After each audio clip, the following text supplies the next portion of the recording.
be the best in the worst. Now, you understand the point? Now, which means, now listen very carefully.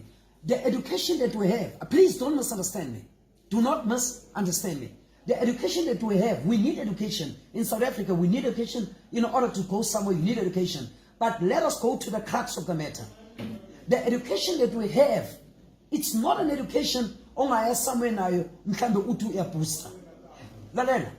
If I colonize you and I give you education, I give you something that's called poison, but I won't tell you about the poison.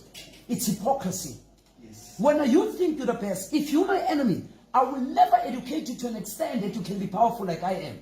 I will never do that. Yeah. So which means I will educate you. But in educating you, I will put something that is poison.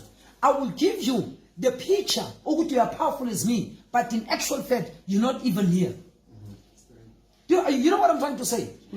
How many people, it's good to sit at a desk and study. I'm not against it. But let me tell you, it is not education that makes you who you are.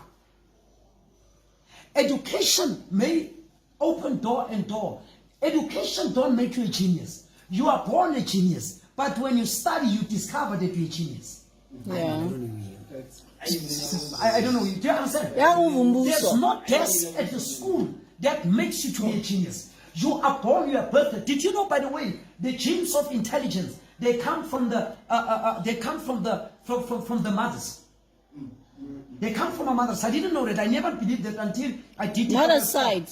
Exactly. I thought it was both sides, but it comes from the mother. But the seed, the life, come from the father. That's why God created the You know why God created the womb in the woman? Now, let me tell you, as the reason why God created the womb in the woman is because of a woman, according to God, was there to receive, to be dependent. Because when you have a womb, you depend on the man who gives you the seed.